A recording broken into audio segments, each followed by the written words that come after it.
ఇదే కదా నీ కథ ముగింపులేనిదై సదా సాగదా. ఇదే కదా నీ కథ ముగింపులేనిదై సదా సాగదా.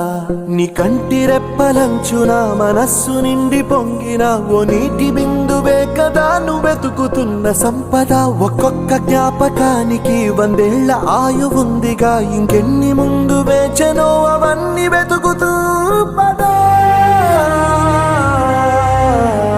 మనుష్యులందు నీ కథ మహర్షిలాగా సాగదా.